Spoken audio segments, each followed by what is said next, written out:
Well, those Australian flags might be flying high now, but you know what? The Stars and Stripes could be up there very soon, and that's because we're here for an event that's known throughout the world. It's just two words, the Classic. We're here at the Premier Speedway in Warrnambool, and Brad Doty is with us. Good to have you down here, mate. It's good to be here, Wade.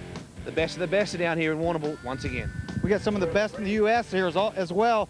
This race is so important. These guys have traveled halfway around the world to be here. It's kind of like our King's Royal race or our Knoxville Nationals, which is some of the biggest races in the U.S. These guys are here. They mean business. Well, of course, Australia's best drivers are here, and the Americans, they come very highly regarded. Joey Saldana and Daryn Pittman, Brad Furr. We're talking World of Outlaws superstars. They are, and the World of Outlaws is our premier sprint car series in the U.S. These guys are here, like I said, halfway around the world. They want to win this race.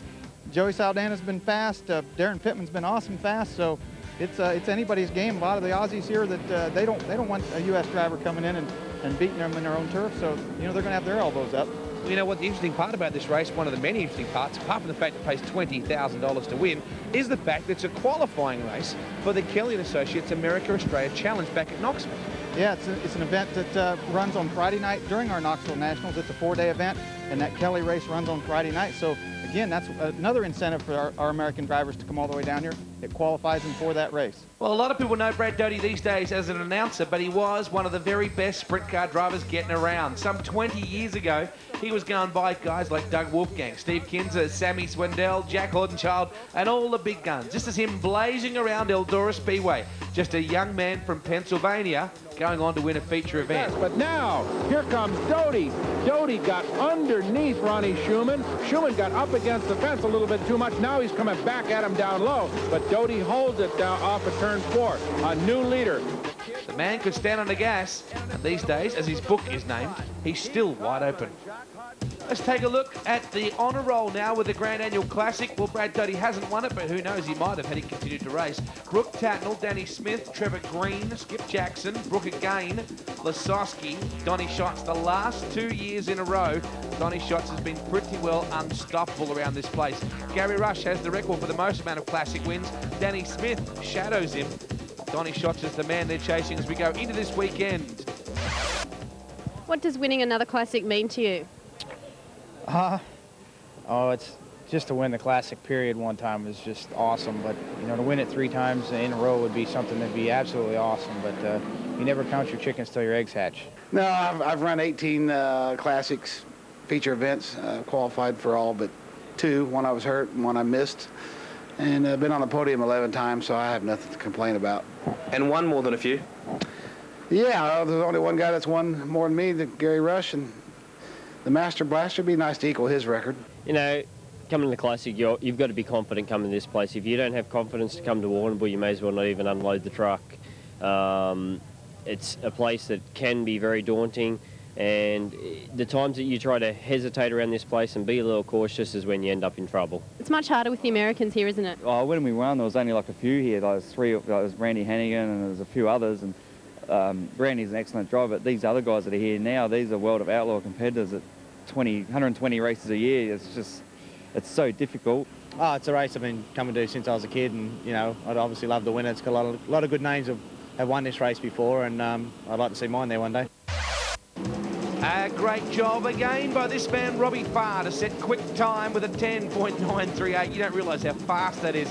Pittman a whisker outside that. Murcott, Madsen, Green, Saldana, Little and Lewis. So we're talking 0.4 of a second separating the top 8 guys. JJ Manif joins me in commentary. Gee, shame it couldn't be more competitive. Yeah, it's great, isn't it? You know, it's just everyone's so competitive now. The weight rules helped out.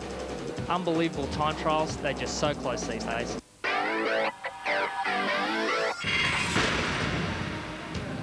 Just a hell of a guy and a hell of a race car driver, Donny Schatz, as we take in more heat race action here at Premier Speedway in Allensford, which is just outside of Warrnambool.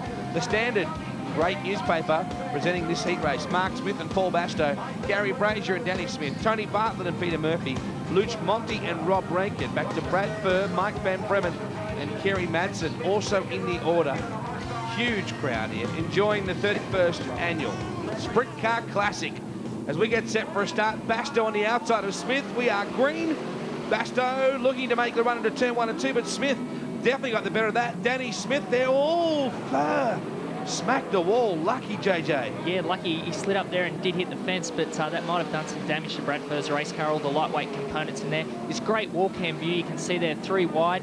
Brazier working the outside of Danny Smith. Here's 2 guys who know how to get around this racetrack. Brazier using that outside advantage and carries the momentum, but looks like we've got a yellow flag. Oh, just as he attempted the pass, there is the Menzel Glass West Coast Windows, number 99 of Rob Rankin, one of the nice guys of the sport. And there are some of the volunteer crash crew here at Premier Speedway Warrnambool. Man, they deserve a Purple Heart for what they do for this venue. Restart now with Danny Smith and the Flowcon Engineering Jim Knight owned number 14 Foster chassis. Jim Knight has been very good to the Foster and Australian chassis over the years. Down the bottom side there, Peter Murphy with the number 13 car replaced the top wing on that car. Looks like it's been in the wars. Yeah, Murphy already in the wars this weekend. Oh, you see that hard into the fence. Basto in the number 90 car. Oh, he almost made it all the way up to the wall cam, the SMC Oz.com.au car. He slammed the wall hard there. As a very dedicated member of the pit crew, she actually has the car tattooed on her body. Won't explain to you where. Bang. It happens a lot. Suck the right rear end. Absolutely. You can see here at Warrnambool, everything happens just so very, very fast. Slide out of the groove and in an instant you're in the fence. And look, probably not even up to real full racing speed at that point. Still a lot of damage to the right side of the race car, but hopefully Basto will be able to get that car repaired and get out for later in the evening. Yeah, good bunch of guys in that team. We get set back at the restart as Danny Smith, the lead away, who knows his way around this circuit. Likewise, Garry Brazier, who has fond memories of this place. It was the venue for his first Australian Championship win as Murphy gets smoked by first Furr and then Madsen. Yeah, well, you know, Brad Furr obviously is not feeling any ill effects from hitting the fence there at the start of the race. Smith and Brazier, these guys are putting on a heck of a race. It looks like Brazier has the faster race car, but Smith's got the better groove at the moment. Brazier working the bottom side of the racetrack. He's really trying to work Smith over. That wall cam's great. It really shows you the speed they're carrying here at Warrnambool. Brazier in the big Maxim chassis for Metal Corp at Castrol, and Danny Smith, ironically, running an Australian chassis, the Foster, and leading and doing a heck of a job. And over the years, Danny Smith has had some awesome battles with Gary's dad, Steve, or Steamer, as you like to know. Yeah, Steamer was a heck of a racer in his day, and you can see a lot of him in Garry. And Danny Smith, he's been around for so long, he's raced, you know, he lists one of his idols as Garry Rush, and obviously he'd be enjoying being back here for his 21st Classic. He's doing a great job out here up the front. Obviously he didn't qualify that well starting near the front of the heat, but if he can stay here in the front of the heat, big mistake, an unusual mistake for Danny. It is, just ran in there too high, and the racetrack's not marbly up there, but he got it sideways, lost momentum, and Brazier on the bottom was able to drive by. It's going to be tough for Smith to get back to the front now. Coming by the car that started on the front row earlier, the upright wings, 25 of Mark Smith, moves out of the way. Brazier gets through. Oh, Danny makes contact with him going through. There's only a lap to go, and Brazier has timed his run brilliantly in the car that Brent Kading drove in Queensland recently. So Braz, out of turn 4, looks to wrap it up. Does a nice job, and how? Danny Smith will get second. Kerry Madsen in third, back to Brad Furr. Peter Murphy, Mike Van Bremen, and Luch Monty driving the Sunnyvale Plants Nanovich Farm number 17 car. So more heat racing here from the standard Grand Annual Classic and Garry Brazier with Dunkers You Pull It, and also Macy's Bistro on board, a couple of local supporters for him this weekend. Taking a look back at this heat race, Furr very lucky here. Yeah, lucky did not get upside down or do more damage, and obviously, yeah, running good in that heat race. He got through to 4th, no problem. Van Bremen working through on the inside, so Furr did a great job to recover. Basto hard into the fence at the beginning of the race and did a bit of damage. Surprised the camera didn't shake. I know that's concrete, but he hit that pretty hard. And here is Danny Smith into the turn. You can see there, he just ran in above the groove and he had to get the car sideways to stop himself from hitting the fence. Brazier was a wake up to that, straight on the bottom, and drove by for the win. Well, speaking of Danny Smith, an icon, not only in America, but here in Australia as well. Great to have him in the pits. We caught up with him earlier today. What makes a man leave his happy home, his lovely wife, probably a nice open fireplace, to travel halfway around the world to little old Warrnambool, Victoria, Danny Smith? I've been trying to figure that out for the last 21 years, but no, it's pretty convenient. It's the middle of our winter, and there's racing halfway around the world. I'm a racer, so here I am. It keeps me race fit, keeps me active, and put a little jingle in the pocket at the same time. It's been an on-again, off-again love affair with this place for you, hasn't it? Yeah, it is. When you win, you love it. Sometimes it's a hate relationship when you come out here with a bad night, but I've been pretty lucky over the years to have a lot of good nights.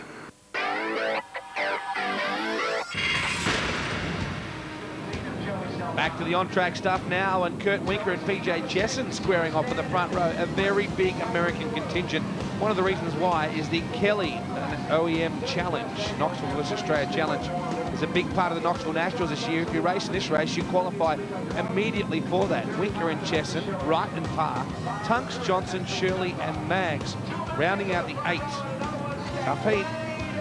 Yeah, every heat's tough here at the Classic. You know, there's no easy races, and these guys who are down the back of the heat, they really need to get some points forward. Chesson, who won that early heat race, starting on the outside, and bangs off the wall and drives out of it. It's amazing. You bang the wall with a rear nerf bar. You don't see that too often. The sparks coming off that. Grant Tunk's working on the low side to try and get back by him. You can see now the racetrack is a lot faster than what it was in the early heats. This wall cam shows there's a lot more grooves. I think that was Saldana too, was it? Yes, it was, starting out of 11. So he's got some work to do out of Brownsburg, Indiana. What a racing state Indiana has been. Meanwhile, the great state of Wisconsin providing our race leader here.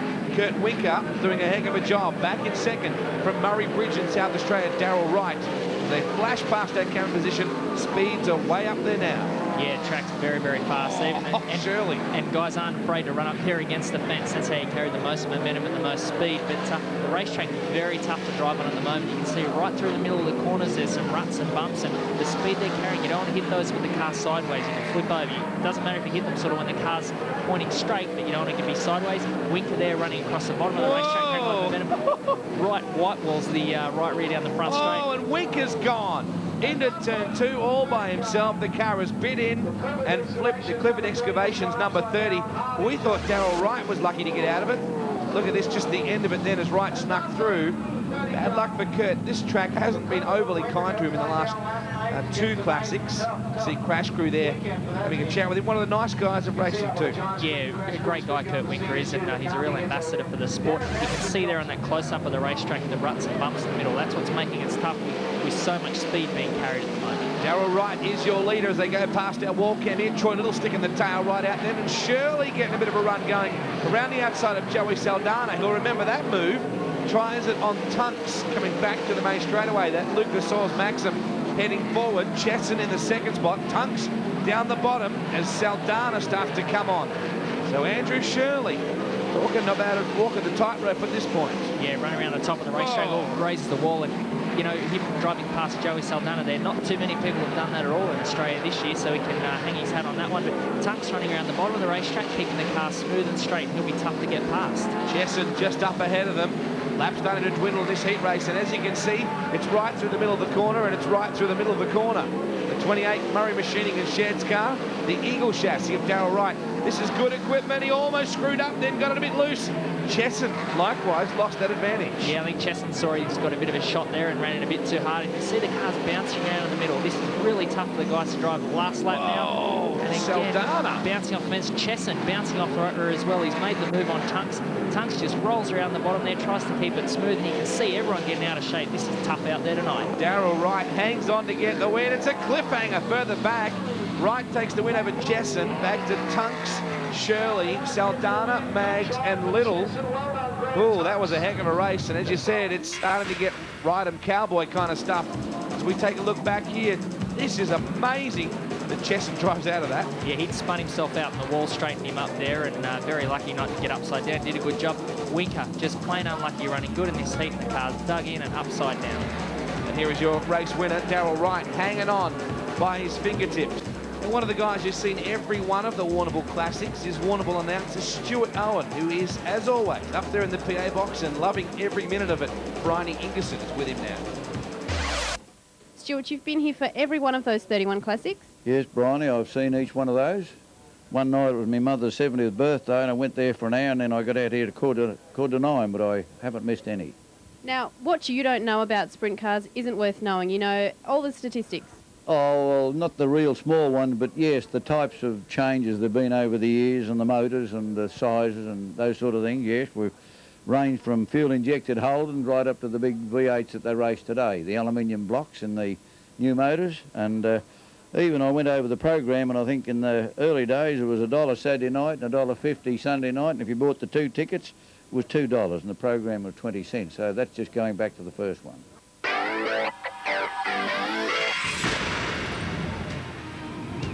Well, top point scorers now, the top 16 point scorers from tonight's points go into this A-main, this preliminary A-main event for the Classic weekend and this Kelly World Challenge. Anybody who has entered the Classic is now basically qualified to go through to the Knoxville Nationals and race in that Kelly Challenge.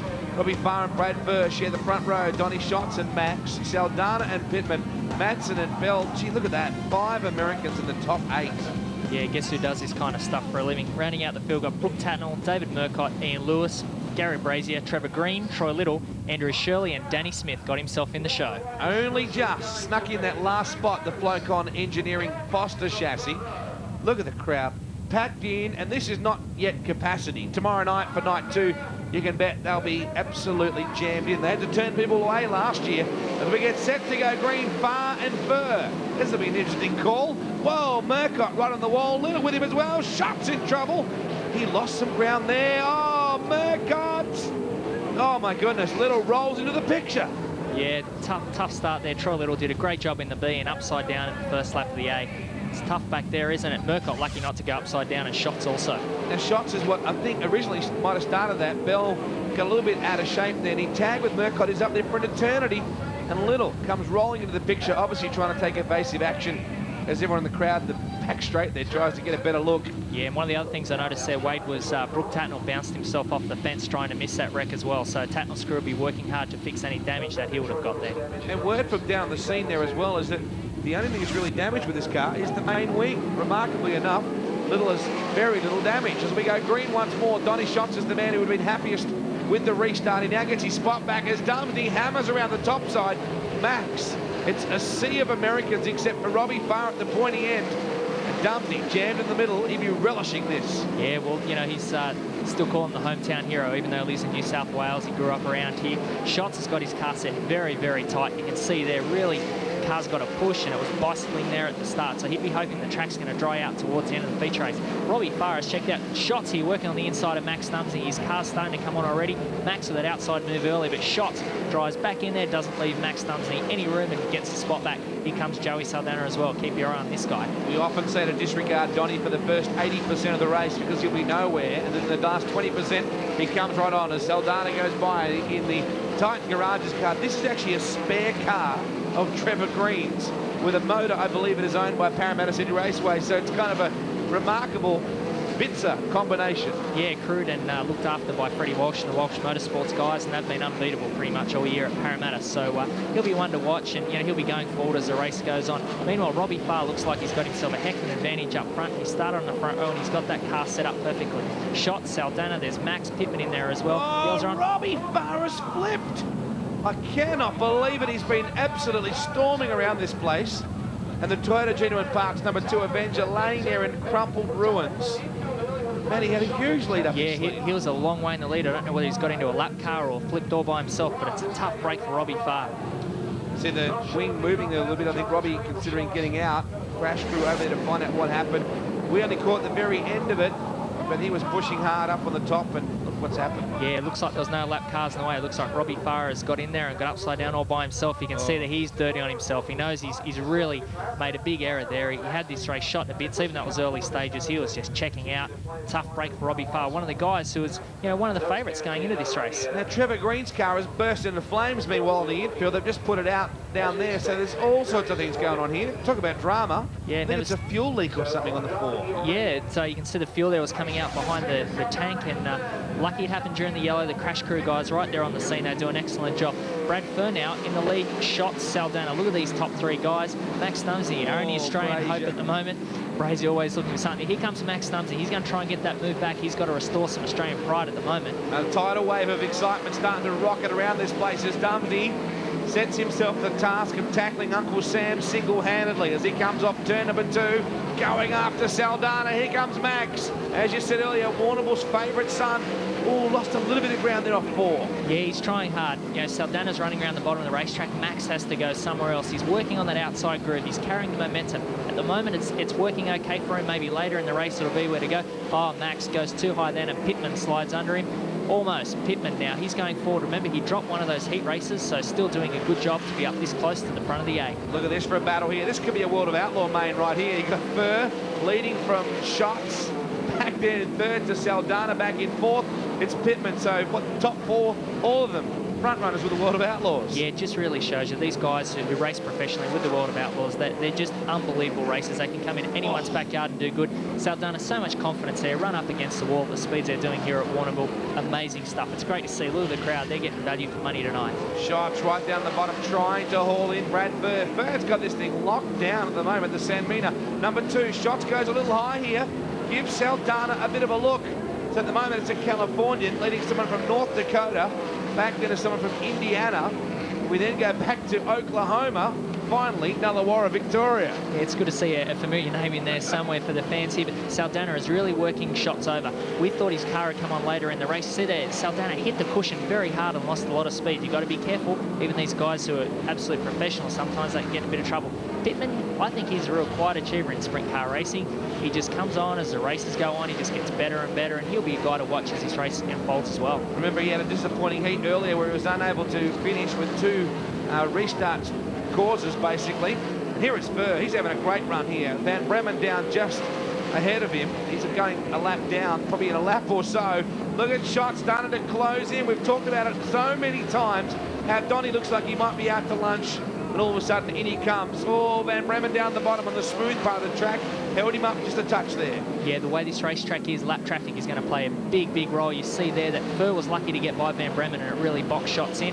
The opposite could happen next lap car they get to. So even though it looks like Furr's got a bit of a break at the moment, that can change very, very quickly around here. Saldana searching for a way by Schatz at the moment. Can't quite seem to find it. The Titan Garages number USA 17 car. Furr's got a good run going here. Schatz had a bit of a look at him. Remember too that Furr has happy memories of this place. He won his first World Series Sprint Cars main event here on January 1, 2 years ago. Yeah, and something like that, it breeds a lot of confidence in a driver, and you come here and you think, hey, I've won here before, I can do the job. Well, Brazier started to try and come forward here as well, along with Murcott. It's Dumesny, Brazier, Murcott at this point. They're the lone soldiers taking on this American army. And this says a lot about the significance of the Classic itself, to see 4 of the top guys in the world running 1st, 2nd, 3rd and 4th to venture down for this weekend and some of the big races before it, along with World Series Sprint Cars. It says a lot for this race. Yeah, this race is very prestigious. There's races which pay more to win, but you ask any racer in Australia what race they most like to win. It's the Australian title in the Grand Annual Classic, and the Classic you get to race against the best in the world, and that's what it's all about. This racetrack is starting to dry out on that bottom groove where everybody is running, and that's one of the things that the racers now have to be a little careful about. They've freed their car up to run on the hooked up racetrack. If they hit that black groove, they'll be sideways. They don't want to be sideways when they hit that berm in the middle of the racetrack, otherwise they're upside down. So it's just another factor to think about as they approach lap traffic. Here we come, Donny Schatz closing in on Brad Furr. There's not much left in this one. Could be only a matter of metres as they come off turn 4. Schatz had a good look at him. Well, Saldana right behind now as they come out of turn number 2. Was that Donny Schatz's last chance to have a crack at him? 2 corners to go. Furr right behind the lap car, but hangs on to do the job. Schatz just in 2nd. Well, they all bunched up. Back in 3rd, Saldana. Back to Pittman, Dumesny, Brazier, Madsen and Murcott rounding out the 8. It's a blitz. Uncle Sam slams Australia's best. The preliminary main event, the standard Grand Annual Sprintcar Classic. Safe to say, first flight. Yeah, great job there from Brad Furr. Let's see how he did it. Remember, Robbie Farr checked out the start, but Donny Schatz lucky not to get upside down. Murcott also, and unfortunately Troy Little, you'll see him roll into the picture like you said. He got restarted. That was good to see. Yeah, Murcott has been a touch unlucky. He's always carried a lot of speed. You just see here Robbie Farr crashing out. No one expected that. He was the only one that seemed to have the Americans covered. And here is, I think, Donny's last chance with a lap and a quarter to go. Yep, Donny Schatz. He's always tried something. He's a bit of the fan of the Cowboys, and he was up there cowboying it around the outside. Brad Furr ran a perfect race, drove around the bottom of the racetrack. Look at this car, slides into the cushion, checked out. Great drive from the Californian. Bryony Ingerson's in the pits with him right now as he wins night 1. How's the car feeling? You happy with the setup? Yeah. Well, we kind of struggled early on in the night with it and that, but I was real happy with the adjustments we made on a couple of reds, and seemed to be what we needed to do. There's been several Americans have taken out the Classic in the past few years. I guess you're looking to add your name to that list? Yeah, I'd definitely like to win it, for sure. Coming from America, what reputation does the Classic hold back home? Well, it's a race that a lot of Americans have come down and ran for a long time, so it's definitely a nice feather to have in your cap. Well, Brad Furr doesn't smile a great deal, but you know he is happy to be leading the points with 183 over Donny, Schatz and Joey Saldana. Max Dunsey, the first of the Aussies, leading from another American, Daryn Pittman, one Aussie in the top 5. Robbie Farr, Kerry, Madsen and Garry Brazier round out the 8. Now Brooke Tatnell back in a lowly 15th position after some confusion on a lap car issue in the main event we just saw. So Brooke's got a whole lot of work to do. We're coming up with night 2 of the stand.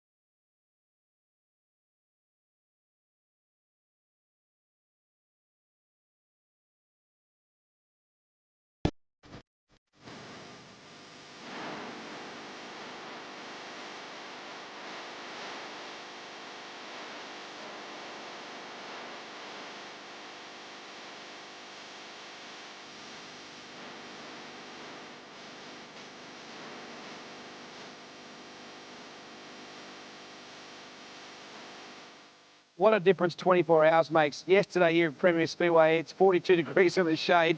24 hours later, it's lucky to be 12 degrees. It's pouring rain, as you can see. Have a look at this for commitment with sprint car fans. Look at all these people here. It's going to get in. Everyone's convinced. We're going racing, aren't we? At the moment, the track is still fairly damp, as you can see in the background. Fans are fairly damp as well at the moment, but it won't dampen their enthusiasm. This is, after all, the Warrnambool Classic, and strange things do happen. We're going to go in the pits now with Bryony Ingerson, who's with last night's feature race winner, Brad Furr. Of course, a totally different racetrack tonight when we do race due to the weather. What changes do you make to the car for the wet track?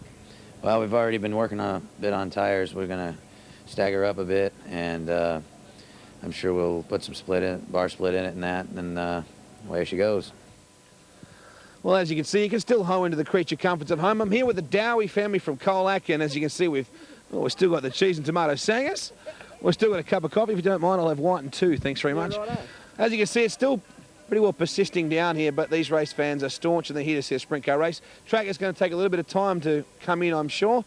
We'll go back with Bryony Ingerson, who's not getting tomato and cheese sangers, or a cup. Could you hurry up, please? You want a white coffee or 2? White and 2, thanks very much. We'll go with Bryony. She's in the pits right now. I think she's talking with Garry Brazier. Well, Wade, the crowd are not the only ones that are waiting for the rain to ease. I'm here with Garry Brazier. Garry, the skies are looking pretty threatening. Do you think we'll get the show in today? Oh, if you look at it right now, I think we will actually. The sky's starting to clear up, and I'd really like to get it on tonight or tomorrow night. I don't really want to have a day show. You had a really good run last night in the feature. Are you confident that you can move ahead tonight and perhaps be the first Australian home? Yeah, I think I can actually. Well, I just want to be the first one home. That'd be the best, whether it's Australian or American. But you know, I think we'll go really well tonight. We picked our points up last night and got 2 more heats tonight, and we'll just see how we go, I suppose. Well, have a look at the cars in the pit area. They're all here. Some performance equipment. There's the Monty Motorsports team. And have a look at this for trying conditions. This is the inside concrete gutter. And Premier Speedway Club, they're trying absolutely everything in their power to get this race meeting in. Anywhere else, this will be a washout. Not so Warrnambool. Look at the crowd. It's been bucketing down. They're still there in numbers. They're getting out the heavy equipment here. Some of the Clifford excavation vehicles. The big cat doing its job. They're remarkably going racing. As you can see, they're pretty hardy here. There is not a tarpaulin to be bought in Warrnambool. Home hardware, absolutely everything. They're all out. Let's take a look at your heat race grid. Ron Dalton and Jeff Judd on the front row. Ken Sartori and Grant Anderson. Daryn Maggs and Troy Little, Adrian Marr, Robbie Farr and Brad Furr. We are green. Can you believe it?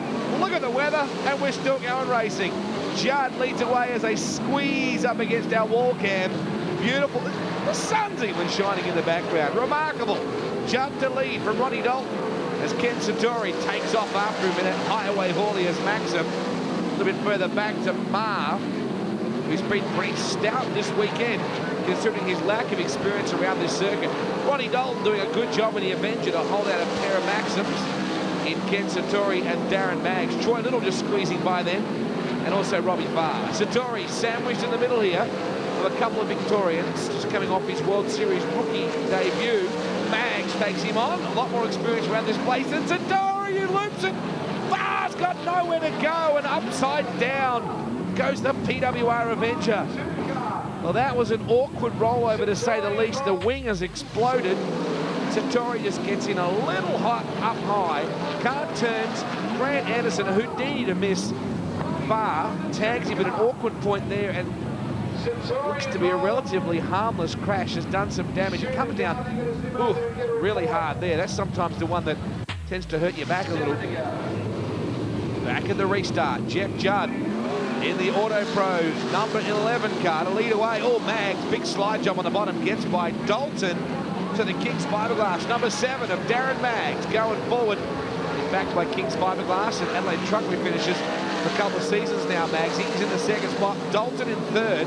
Ma back in the fourth spot. Anderson, Furr, Troy Little. Satori has had to go to the rear. There's the Bevelite Glass, number 10, Smith's engine research entry of Adrian Marr out of Stanhope Gardens in New South Wales. Satori running at the tail now, but Jeff Judd all the way and doing a heck of a job for the Garden State. Marr comes up behind Ronnie Dalton, trying to make some work as they come to the main straightaway. Marr glued to the tail as we head down this main straightaway. Our Warrnambool picking up all the shots. Dalton just ahead of Marr and Grant Anderson, second generation racer, starting to make some progress as Furr closes in on him now. Back to Little and Satori. And Dalton's put together a really good drive. Not a real big budget deal for Ronnie, but he loves to go racing, known as Rotten Ronnie, in his own words. You can tell you what, our leader has absolutely bolted. Jeff Judd. Anderson taking on Marr. There's only a lap to go. And it's been all one-way traffic for Jeff Judd as they come out of turn number 4. Furr working Anderson over big time, but it's all the way for Jeff Judd in car number 11. Checkered flag is out. He takes the win. Mags closed right in on him, actually. Ronnie Dalton back in third. Look at the clay that's built up over our wall cam. Not surprised with the amount of dirt, heavy rain we've had. And there is Judd. It's coming to Christ here. The car is slowing up. That's a bit of a shame because he was flying the GB Highway Auto Sales number 11 Avenger. Hope there's no problem with the motor. Let's take a look back here. Here's Satori getting it a little too hot in 1. Farr, nowhere to go. Drills him and upside down goes the number 2. Could have some ramifications later. Drama in the opening heat.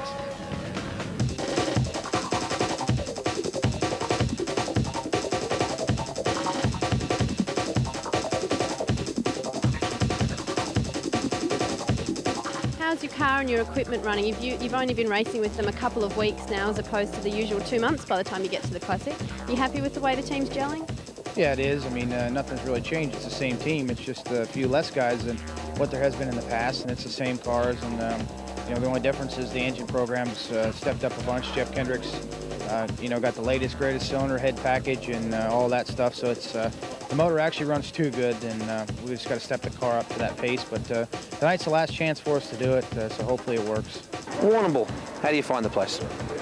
I didn't really like it last night. I don't know why, but the track just wasn't very suitable for a sprint car, but we made it work, and everybody had to deal with the same situation, and it's just a real tough racetrack, mentally more than anything else. It's just, you got to dodge the holes, and not only that, you got to pass cars, and in our heat races, we were probably a little too consistent with not trying real hard, but I didn't want to tear my car up. This is all, Trevor took his spare car and put it together for me, and we've had a pretty good run, haven't tore too much stuff up, so I didn't want to come to the last race and tear his car up. So we were sitting pretty good and had a good finish, and hopefully we can get a good run in tonight. They say red sky at night, sailor's delight. Isn't that spectacular? But it's not Cricky's delight. Here is the PWR car. There's a fair bit of damage to this car, and more so, there's some damage to Robbie Farr as well. Well, Shane Cricky, we've seen the aftermath here of that horrific accident. How is Robbie? I think he's going to be okay. He's just sort of jarred his back around a little bit. I think the car came down fairly heavily, and he did hit the car pretty hard. So I'm sure he'll be all right. I mean, anybody that knows him knows he's a tough character. So for him to say he's hurt, he's pretty hurt. But look, he'll be back here soon. I'm sure he'll break out of hospital and he'll be back trying to find out who's winning the races. Well, you just got to get it done every time your car hits the racetrack. You must be going forward. It is, in fact, the Classic after all. The Standard, great newspaper, without doubt, hugely supportive of Australian sprint car racing, and well done to all the teams. We take a look at your grid now. Mark Smith and Phil Johnson, Clay Lannery and Skip Jackson, Jamie Maiolo and Danny Smith, Mike Van Bremen, Garry, Brazier and Joey Saldana. If you came looking for an easy heat, you're at the wrong place, buddy. How tough is this one going to be? Watch for Brazier, watch for Saldana as we go green. Great start for the Larrikin. Phil Johnson in the KFC car. He storms away. Well, Brazier around the top side of Mark Smith. Lannery down the top side working on Mark Smith. He rides a wheel. Oh, a frightening wreck into turn 3 for Clay Lannery. And I think Smith may have gone upside down as a result of it as well. Oh, there's the upright wings car. Major carnage here at the Classic in turn 3.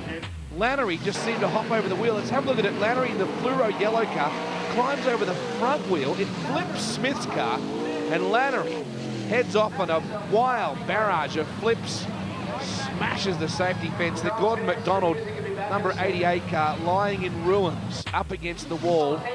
Now Mark Smith is okay. He's climbing out of the car. He looks pretty well sure of himself, but here's the concern right here. The crash crew, along with New South Wales paramedic, NASA paramedic David Higgins, they're very concerned about Clay Lannery's back here, a suspected back injury for him, so they're taking all sorts of precautions, laying the car very gently back on its wheels. They have to remove the top wing so that they can get him out through the top of the car. Here's a look at it again in super slow motion. Now, Smith gets in the corner. He's not really doing anything wrong here. I think Lannery just makes a slight miscalculation on their closing speed. Smith starts to flip. Lannery gets over onto the left rear, and away it goes. That's, I think, what might have hurt right there, the way the car pulled up in a quick hurry and then slams down back to the track. Panther Neon, number 88. Really good young guy, Clay Lannery, out of the Wollongong area, come out of the leader car ranks into the sprinters. They're a budget deal. They had a big tear up at Mount Gambier as well. They fixed the car, came back out, and this is not a great reward for him.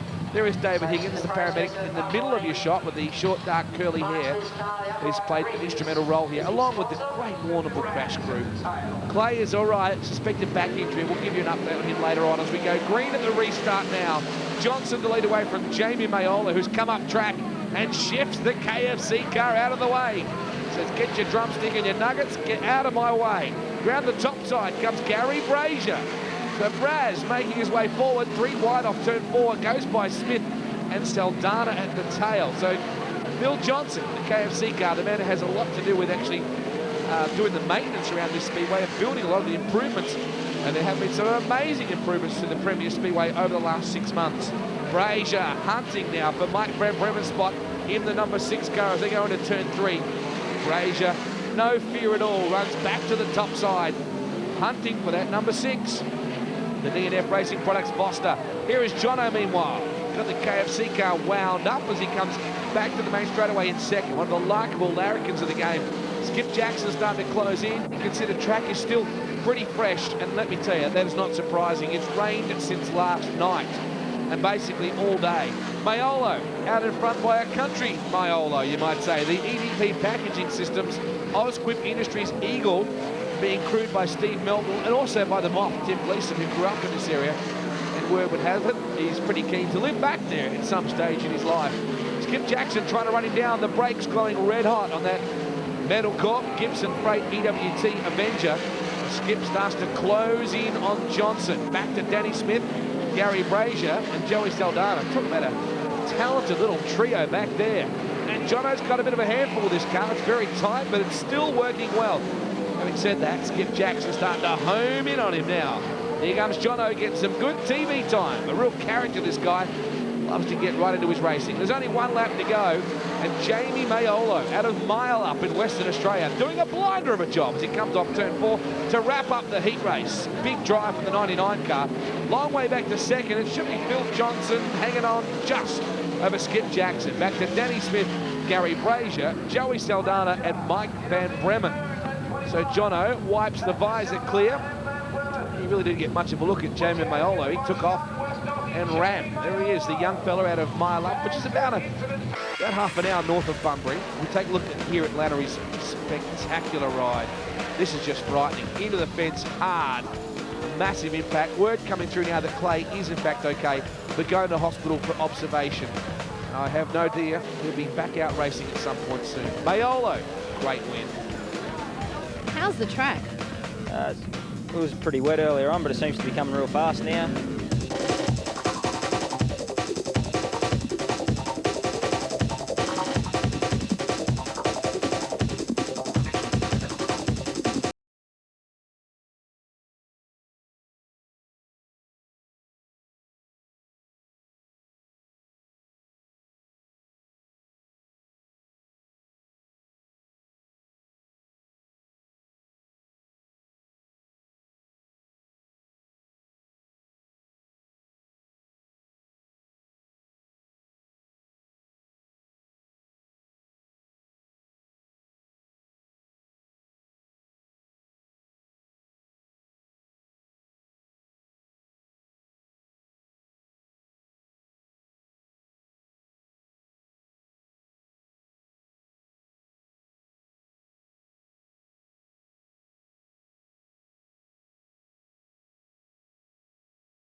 More heat race action right now, and a couple of Davids on the front row, a couple of Victorian Davids, two David Swain on the pole, and David Magilton, the Ford guy, in the Paslow Ford-sponsored Ford-powered Sprinter, lines up alongside him. Man, there's some heavy hitters in this one. Peter Murphy and Mark Reuter on the second row behind Swain and Magilton. Darryl Wright, Brooke Tatnell, David Murcott, and Max Dumesny. Max will be carrying our onboard camera for this particular heat race. And there is the Ford guy on the outside, and the Camberdown Auto Sales Hungry Hounds Pet Treats number 20. How can you forget a sponsor name like that one? Away we go. Swain is hungry for a win. Let's see whether he can let the dog off the leash and get one. Murphy had a look up the inside. Wow, Magilton took off. Tatnell on the high side now. Reuter through on the bottom. And Peter Murphy trying to go forward in that National Truck Repairs number 13 BC Motorsports car. Oh, nice run for Murcott. The Access Safety Services Hydra Steer number 71 Cool car. There's another cool chassis. Man, they are everywhere. The ROH Wheels entry of Mark Reuter up behind Swain. Magilton has just took off like a scalded cat. Obviously horsepower not a huge big thing here, and Magilton does a very good job with what he has. Down on cubes to the rest of the field as they come off turn 4. Swain leading this little bunch. This is the battle for second, third and fourth. Sparks off the Murcott car as we go on board with Max. The Valvoline Isuzu number 1 as Peter Murphy runs him in deep coming off turn 2. Here comes the BC Motorsports car. Dumesny, you can see, trying to attack Brooke Tatnell. At the same time, not leave the door open for Peter Murphy. Great onboard picks. We'll get more of them later on. In fact, we've got them now. Out of this turn, out of turn 4 down the main straightaway. Dumesny working his beloved Premier Speedway. Look at Murphy. Oh, up the inside. Did he get him on the bottom side? Tatnell, he's busy trying to work the car in front of him. And Max goes back a spot. So Peter Murphy gets by him. They're all down the bottom. Track is still a little fresh at this point. If you're just joining us, it has poured with rain all day, and remarkably, you can see all the blue tarpaulins through the crowd. The crowd is stuck with this meeting, and they're here to see a classic decided. Peter Murphy now, up behind Brooke Tatnell, the Shell Helix, Sit Chrome Tools Maxim. Gee, look at Murphy, right on the bottom. Oh, Brooke coming off the turn, got a good bite. Goes by Murcott. Murphy had a look for the S. Murcott not going to fall for that one. Oh, Brooke to the top side on Reuter now. 2 cars in 3/4 of a lap. Now Shell Helix car is going forward. Oh, Reuter! Mark Reuter unexpectedly just flips going into turn 1.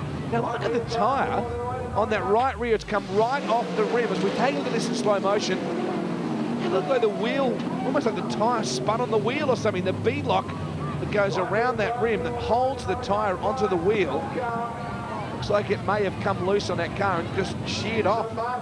Reuter, here's a super slow-mo look at it. Watch the right rear. It's almost like the tyre spins on the wheel and then, man, he's just hanging on for the ride. That is a freakish incident. South Aussie goes upside down in turn 1. Watch for the mud eater off his helmet. Fling out the back there. Wow, he's sitting laying on the track. That's actually the apparatus that cleans new tear-offs onto the helmet. So Reuter, some would say unlucky, some would say he should go out and buy a lottery ticket. That could have been worse. The Ford guy is currently leading David Magilton. He would have been disappointed to see the Reds come on, because he was flying in that Paslow Ford Toyminator, as he calls it. Back in second, it's David Swain. Look for Tatnell. He won't be happy sitting in third at all. And right behind him then was Murcott. Brooke to the high side. Here comes the Shell Helix number 8 to the top side. Out of turn 4. Folks, that's how you win 2 classics right there. And 4 World Series championships. 1 lap to go. Timing, they say, is everything. Oh, Magilton will be filthy. Great drive to Tatnell. He wins by the length of the main straightaway. But Jilton, the Ford guy's got to be happy with that. Dumesny got up to get 3rd, I think. Back to Swain, Murcott, Peter Murphy and Darryl Wright. Tatnell in a mean mood in car number 8. If he's feeling good. Flashback here. Here's a look at Max Dumesny out the back. Gee, that's how close they come to the witches' hats there. Real pressure from Peter Murphy. That's Darryl Wright in behind Murphy there as well. And Murcott, he gets eaten up there. The Warrnambool front wing right up behind Max. Gee, it's frantic, isn't it? Murphy all over the tail of Murcott. Great pictures from our onboards of the Valvoline number 1. And you make one mistake. Oh, there goes Swain. And you get eaten alive, as David Swain can attest there. Here comes Murky. He makes Swain pay. Good stuff, isn't it? On board with Max Dumesny. Here's the winning pass from Brooke Tatnell. He's in fine form, that man from Sanssouci. Brooke, you were awesome in that heat race, on fire and round the outside. It worked for you. Yeah, they said this is Warrnambool of old, so I thought I'd better drive like I used to, and that was pedal down and get up around the outside. You know, I've sort of let these guys down this year, and I had to make amends. It was pretty good. The bottom was still greasy, that a few of those guys didn't take the chance of moving up high. The red definitely helped us. I was a little tight up there. We'd been battling away, but the yellow and the red definitely helped us.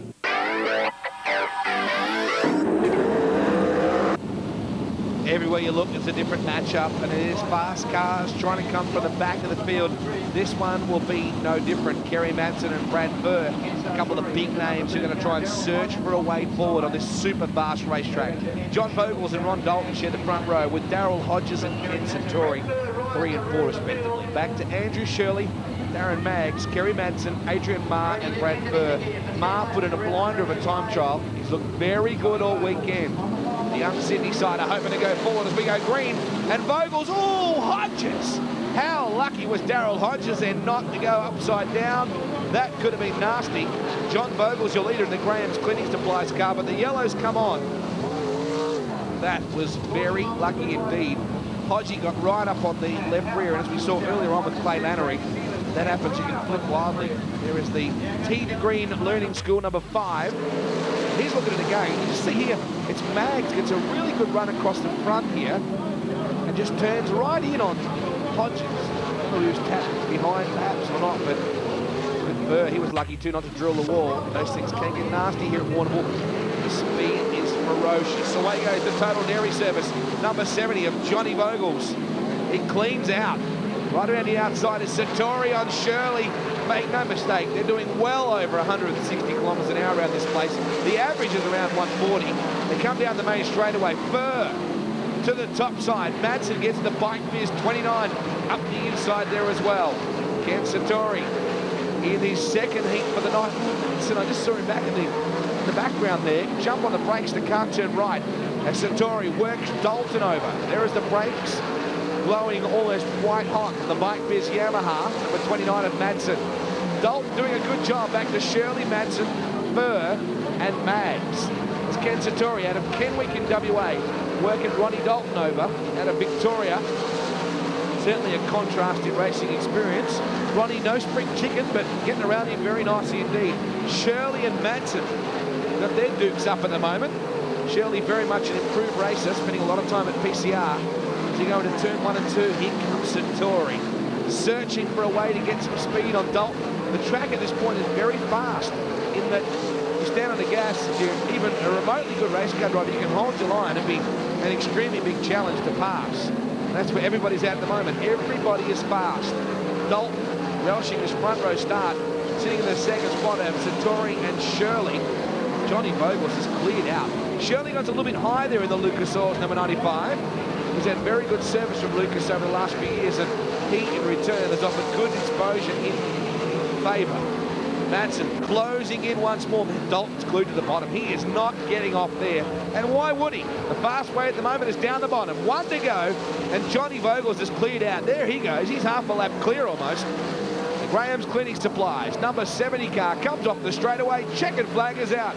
John Vogels gets the win over Dalton. Should hang on and does. Over Satori. Back to Shirley, Madsen, Furr, Maggs, Ma and Hodges. Johnny Vogels. Got to be happy with that. It's somewhat of an upset. As we take a look at some of these incidents here, Hodges cannot say enough how lucky that was. Here is Vogels on his winning way in the number 70 car. Nicely turned out. Only a low buck operation. He does the job. He'll be grinning from ear to ear in the pit area.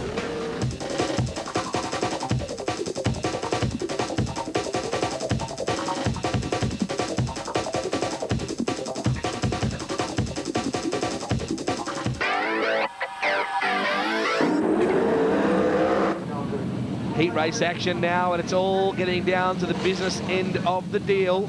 You must rake in as many points as you possibly can. If you don't, it's going to be all the harder for you later in the evening. Up on the front row, the Ford guy finds himself again. David Magilton alongside Troy Shields. We're going to go back to Brooke Tatnell and Daryn Jensen. Daryn is starting in position 4. He's going to have to work pretty hard here. Tunks also in this one. Likewise, Dumesny and Bell. So some fast cars in this one. Magilton showed that if he gets a clean head, he can really run away. Shields in the DMH Warrnambool car gets round the outside, gets a good run. Jensen hooks it up high in the crested car, but Tatnell searching to go forward. He's pumped up tonight. Look at that car working. Got Alan Felsh working the spanners. Brooke's confidence soaring, and you can just, it's reflected in the way he's driving. Dumesny coming after the car in front of him as they work their way in. It's Jensen, and Max goes by. Carrying our onboard for us, thank you, Max. Jensen in that Questa Australia car forced to watch as Max drives away. Gee, you saw then Jensen just got up a little high, and Max just ate up the ground to Magilton, drove away from DJ. So the Ford guy under some pressure now, likewise Troy Shields. The DMH car's got some main wing damage, and Brooke looking to inflict another win on his rivals. They come back to the main straightaway. Look at Tatnell, hooks it up high. Geez, going forward. Confidence must be high. Jensen's come well back on Dumesny. Max going a little high there, gets by Magilton. That's why he was up there. Jensen swapping to the bottom. Will he go with what Max did? Not at this point. Brooke leading comfortably now over Shields. In third, it's Dumesny. In fourth, it's Magilton, the Ford guy. Paslow Ford car running very well indeed. Murray Swain, the team, must be very happy with what they're seeing, considering Magilton giving away some cubes. That is for sure. Back out of turn number 4. Jensen trying to close in on Magilton. Running the top side. Tunks the next one through. Oh, Jensen lost some ground again. Just coming off the turns. Car seems to get a bit sideways, and straight line speed. So very important here at Warrnambool. It's a momentum game. Back to the main straightaway. Max now working Shields over. A couple of Warrnambool boys right there in stark contrast of experience. Brooke Tatnell is going to eat up the raceway and take the win in the Shell Helix car.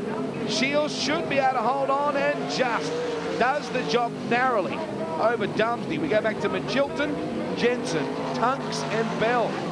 That man there is somewhat of a surprise packet. Bit of a look up to see where the main wing was set. Remember that setup, although I'm sure Alan Felsh has it stored in the memory books. You can see him working early, heading towards the front, going up to the top side on Magilton. Racing with enormous confidence at this point, Brooke, and I've got to tell you, when he's confident, there's few that can stand in the way.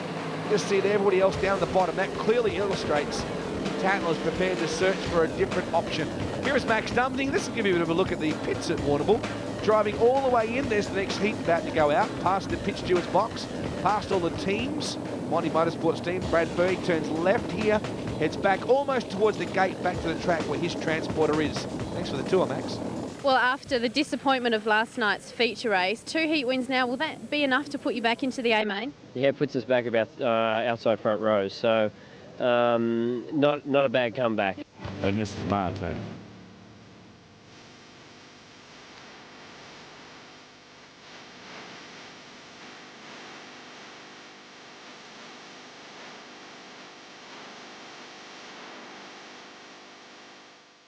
This is your last chance now to get yourself into tonight's A main. You've got to work very hard indeed. Let me tell you, there's only 2 guys that go through. The first 2 cars across the line go into the back of tonight's championship race.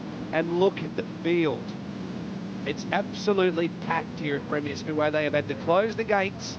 Can't fit another person inside. So, once again, 2 years in a row, the Classic sells out. What an event. This would be Danny Smith and Jeff Lease to share the front row as we get set to go green. Down the bottom side, Shirley got a bit of a look in. Lease went high. And as a result, we've got a car upside down big time. Darryl Wright from Murray Bridge. A lunar launch into turn 1, smacks the wall hard. Main wing has exploded on that car.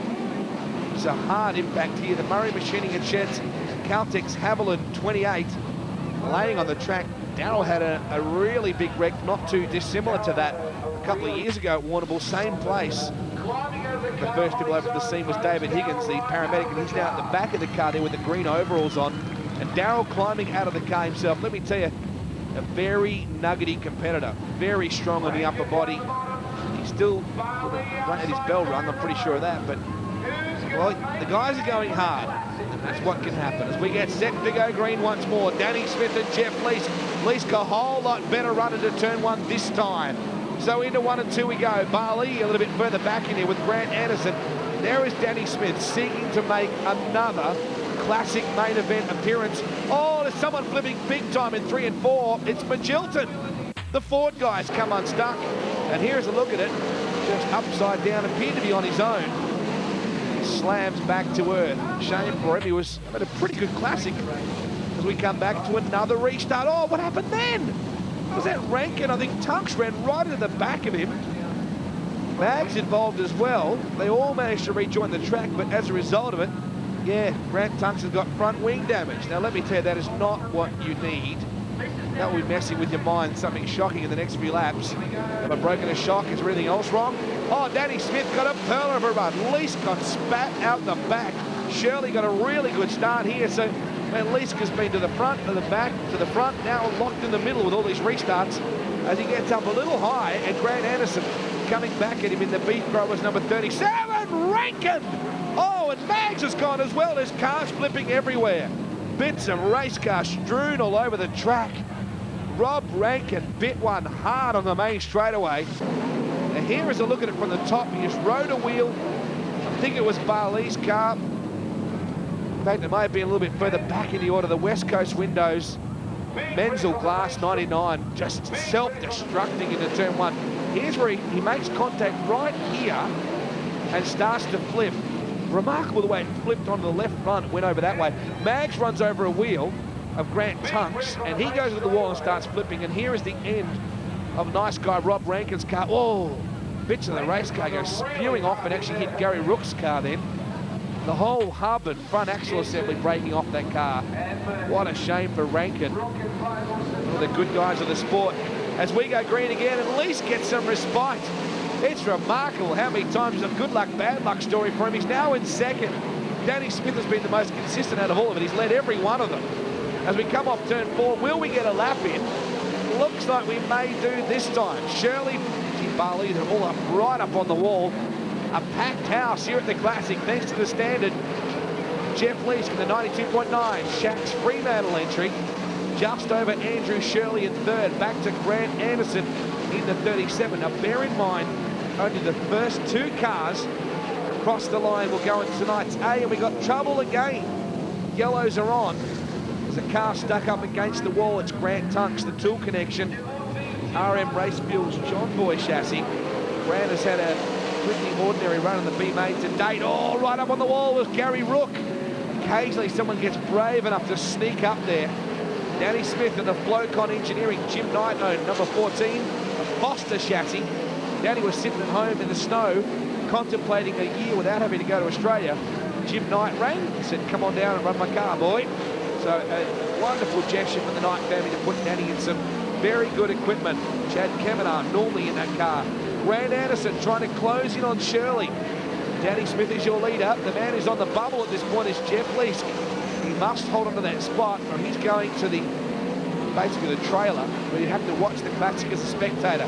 Right at the moment, he's doing very well. The Jeff Kendrick tuned at number 92.9. They've got a very interesting way of washing the race car. It's got quite an audience. Wherever they go, they wash that car, and someone actually helps them out in a bikini. It's a very popular attraction, let me tell you. We're all hoping at least he gets the car dirty tonight. Shirley still in third. Anderson, Barley, Jensen. I think that was Murphy then as well in all of that.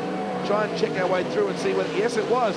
I'm not entirely unsure that Rankin didn't fight the right rear of Peter Murphy's car and start flipping. It may be the cause of it. Danny Smith around the top side now. The Indiana veteran coming after Troy Shields, one of the quiet achievers. He sweeps high. Danny has moved up another half to a full car width above everybody else's racing line. Shields staying out of trouble. Down the bottom as Leask comes up behind him. Danny, a living legend of the sport, not only here in Australia, but certainly in America as well. As now we see Shirley starting to attack Jeff Leask. The Lucas Oils car starting to come on now. Leask confronted with a lap car in front. Shirley down the bottom. Leask has got to go high. He does. They go 3 wide into turn 2, but Shirley, he is now in the transfer, and Leask loses a lot of momentum. Oh, Barley got a huge bite. Got some great traction, ran straight into the side of Anderson. Now Shields trying to slow up. He got caught in behind Anderson. Something has collapsed in the suspension in the left rear there. The car is chassis laying right over in the left rear wheel. Here is where Leask gets a car unsettled, moves up track. Anderson has to pitch the car sideways. Watch Barley. He gets a great run off the bottom. And Anderson's trying to come back to the line. It's 2 guys going to the same spot. And they've unfortunately met this contact. It's taken both cars out. There is Barley's Metal Corp Recyclers Fuchsia's Racing Oil 61. Shame, it's a really good looking car. Likewise, Grant Anderson, who's turned into quite a talented youngster. Back at the restart now. Still only 2 cars to go forward. Leask gets his spot back. So that was the only fortunate part of that whole situation. Oh, no! He's gone back again. Leask has lost 2 spots. Shirley is now through. Jensen goes through as reserve at this point. And Garry Rook in the Oak Flat Motors 42 Cool goes by Leask, and now fellow West Aussie Ken Sartori's taking him on. So Leask must be feeling very lonely indeed. He's gone from what was almost a certain transfer back to 3 or 4 spots down. And Sartori looking real racy, so I think either Leask has a problem with confidence in racing lines, or there's a problem with that 92.9 car. Very professional operation out of WA. Andrew Shirley not content with just hanging on for second. He wants the race win here. These guys are both cleared out enough that they can just coast around and hang on and make the transfer. But bear in mind, Andrew Shirley wouldn't know that. He wouldn't know how far back these guys are. And Danny Smith is going to race for the win regardless. Shirley right behind him once more. Danny gets a good run off turn 2 there, opened up a bit of ground over Shirley. So Andrews can probably sit there and just do the job. He wants to win. That's pretty well obvious. They go back into turn 1 and 2 once more. Shirley hooks it a little bit higher then. Comes down low off the turn as he comes after Danny Smith in the Flowcon 14. You have to think Smith has got enough in the tank at this point here, wouldn't you? How bad does Shirley really want it? Do you want to risk tearing up the car, or you want to just sit back and consolidate the spot? The Murph Tennant painting back, number 95, to the main straightaway with laps starting to really tick by here. And Shirley, well, it's obvious. He wants to race for this thing. There's only a lap and a half to go. And he's coming right after Danny Smith as they come up with the lap car of Shields. 1 to go. Danny Smith, your leader. Shirley right there with him. The Queenslander gets a good run up the turn. Oh, a clash of wheels. Well, that could have really come unstuck. They come out of turn 4. Shirley will get the win. Smith gets second. How bad do you want it? Jensen in third. Well, it's all on here at the Classic. Crowd are loving this. There was Johnny Vogels in the number 70 car. Got to tell you, off camera, Danny Smith has delivered a bit of a blow to Andrew Shirley. Shells, the big Queenslander's none too happy with it. And these 2 guys are hot under the collar. They go back to the pits. Smith gave it to Shirley after the yellows. Shirley has basically reciprocated the hospitality. So head back to the pit area. It's frantic. Ooh, this has livened up the show. Well, Darryl Wright crashes out spectacularly. That was the start of it. There were some serious crashes here. Rankin goes big time to the right of our camera. Mag splits there. Rankin, just a frightening crash into turn 1. Bits and pieces of the car everywhere. Now here's the move that has angered, well, both these guys really. We're going to go in the pits and catch up with them and catch each's perspective on it. There is the tail tank. You can see where Danny Smith left a love bite after the race. Let's catch up with both of them. Ask what they think. Well, Andrew Shirley, winner of the B main there was a bit of feeling in that between yourself and Danny Smith.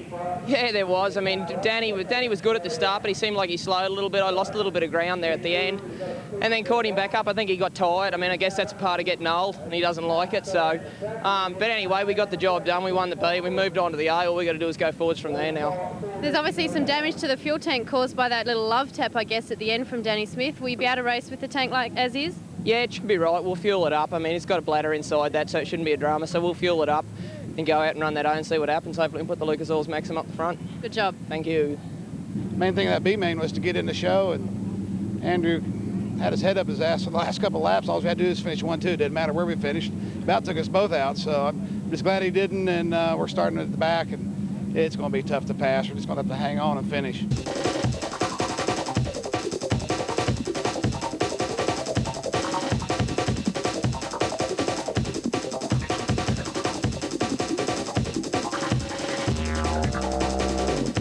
There's obviously a lot of support from the crowd here. You're the absolute crowd favourite. Does that give you much motivation when you're going out there? It does a bit. I just wish they could all hop in and help me steer a little bit, because 40 laps is going to be tough.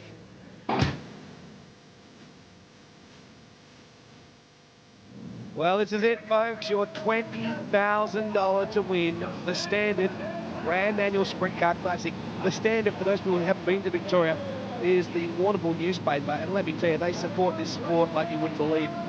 Big, multiple, full-colour page editorials, and look at the crowd. It's capacity. They've had to turn people away. Look at it. They're jammed in. It's 4 wide, and the atmosphere is electric. We've gone 4 wide to salute the fans. There is a stack of American superstars battling with our Aussies. That's what the Classic has become. The Kelly OEM Challenge, as well as added a new dimension to it. Dumesny, Tatnell, Saldana, Furr, Schatz, Madsen, Murcott, Pittman, the who's who, and we're going to be on board with Max Dumesny in at Valvoline #1. Some awesome pictures coming up. Let's take a look at your grid now. Dumesny and Furr will share the front row. Tatnell and Saldana, Schatz and Pittman, Madsen and Murcott, Brazier and Marr, Lewis, Van Bremen, Bell, Little, Mayolo, Green, and our 2 transfers, Shirley and Smith, have dusted the dirt off each other's suits, and they're ready to come back out and get it on. 40 laps. And just think, those guys in the B just did 20 just then, so it'll be a 60-lap affair for Danny Smith and Andrew Shirley. As we're going to look back from the pole sitter, Max Dumesny. Let me tell you, when it was read out that Dumesny was on pole, this place went absolutely burlesque. They would love nothing more than Dumesny to claim a Classic. Last year he ran second to Donny Schatz, and it was by the barest of margins. Brad Furr has a lot to prove here, the Sambina #2. Joey Saldana has not missed a main event win since he's been here, apart from the preliminary last night. We are green at the Classic. Green on the top wing of Furr, and green at the Classic as Furr gets the lead. Round the top side comes Saldana. Well, Furr digs in. Look at Joey Saldana. Mid-track, that thing is glued to the track. He heads off after Dumesny's scalp. The Titan #17. Remember, this is Trevor Green's spare car. Look at the way it's being wheeled around this circuit. Dumesny goes back to 3rd. The American onslaught is on in earnest. Uncle Sam serving up a double whammy to Australia here at the moment. Furr, your leader from Saldana. Back to Dumesny, back to Tatnell. Brooke has been fired up. Schatz, Pittman, Murcott, Brazier. I think Lewis, the next one through as well. So Ian Lewis having a pretty good run as they come back to the flag stand. Donny Schatz, don't expect much from him early. We never do. But as they start to get cranking around lap 33, 34, you're going to bet if he's got anything in the tank, he'll be showing it. Dumesny comes back on Saldana now. The #1 car closing in on Joey. They head down the back straight. Saldana keeping the car very straight indeed. Furr down the bottom. Saldana another car width higher. Look at this. Saldana, your leader. Furr trying to challenge back on the bottom side, but Saldana getting away. And Furr lost a lot of momentum going into 3. Dumesny too happy to take the spot away. Gee, they lapped Danny Smith inside 6 laps. Let's take a look at Max Dumesny's perspective. Looking out the back at the start, you see Tatnell down the bottom. Saldana flies around the top side. Brooke runs pretty well wheel to wheel with him down the back chute as they go into 3. It's like a high-speed pace lap, isn't it? Saldana off to the left. Gee, thank goodness they don't have mirrors. That'd have to be a bit disconcerting if you could see what was going on behind you. Saldana, your leader, folks. The standard Grand Annual Classic from Warrnambool. Tatnell very high, allowing Schatz a bit of a look-see. Up behind the seat on Max Dumesny's car. You can just see our onboard camera. He's coming up to lap Mayolo now. He's started at round about position 15 in tonight's main. Joey looking to win another main event. He's been unstoppable in Sydney. You can see Furr closing back in on Max now.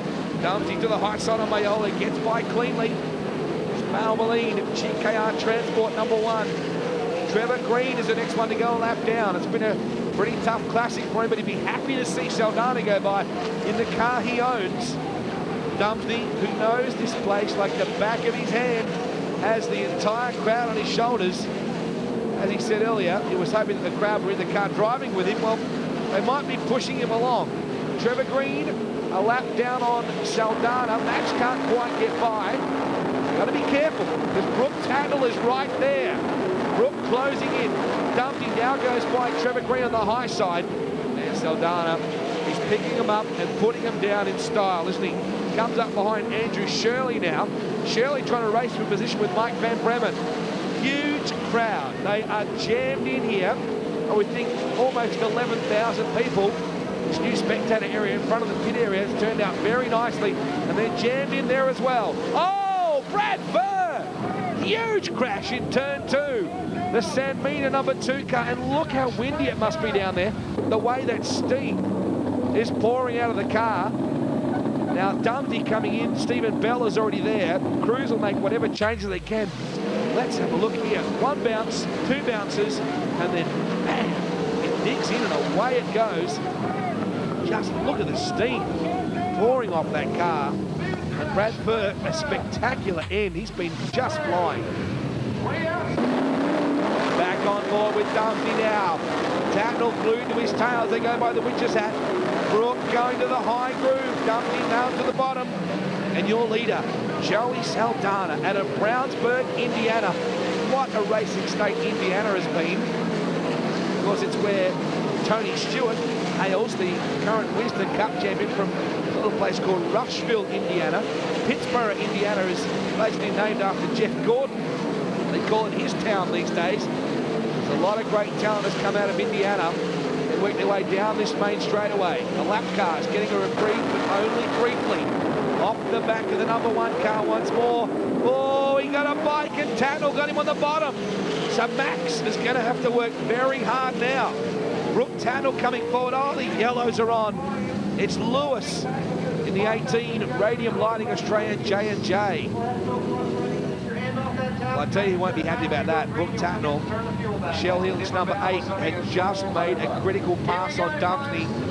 Dumesny had biked up. You saw the camera sort of jumping in the air. The car got all unsettled and Brooke went straight by on the bottom. We still have something like 5 Americans in the top 7 at this point.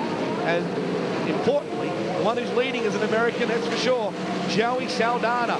Brazier coming on now. Working the top side on Adrian Marr. Here comes Garry Brazier. Saldana on the bottom. Braz right upstairs. They come off turn 4. Marr slips back on the spot. It's been very racy. Max, what can he do? Got a lot of work ahead of him. He closed right in on Donny's shots at this event last year. Donny has yet to show his hand. Neither has Pittman. It's been a case of sit down, trying to stay on the pace, hope you've got something for them late. They come up on Danny Smith now. Now Saldana's got a good lead. Laps are starting to get by, but still plenty of time for someone to make a run if Saldana gets held up. The way he's driving, that wouldn't be foreseeable. Smith moves up into the groove a little bit. Saldana has to reassess and drop to the bottom. Dumesny gets a chance to close in. Track is holding up pretty nicely. It's had plenty of moisture in it, that is for sure. Saldana now. Gee, when he gets some clear air, he just breaks away, doesn't he? To the ground, he's opened up. Tatnell still in 3rd. Schatz still in 4th. Pittman in the 5th spot. Murcott has been rock solid as well. That #1. Crewed by Mouse Green. Wonder if they're going to be able to do anything to make this thing work. Freddie Walsh and the boys down in Cobden looking after this guy, Joey Saldana's car. Van Bremen, the next one on the list. See them all down the bottom in turn 3 and 4. Nobody wants to chance their hand and go too high. Shot still yet to come on. Brazier infield. So Brazier pulls the Castrol medal called Curry and Tatnell. Glued to the tail of Dumesny. Oh, the slide job. Will it work? No. Dumesny gets a good bite off the top. Well, at the moment, the highlight's a place to be. I think Brooklyn had to shut down a little because Dumesny got on the top side on Van Bremen. So Schatz is coming on. Oh, what a race. The Classic. Appropriately named, isn't it? Schatz coming after Tatnell now. The Miracle Recreation Equipment J&J. Oh, look at Joey. Straight through in the bottom of Troy Little. And Barry Smith Isuzu car goes a lap down. And importantly, it puts a lap car between Dumesny and Joey. Look at the lead Saldana's got up his sleeve now as we go on board with Max and have a listen here as well.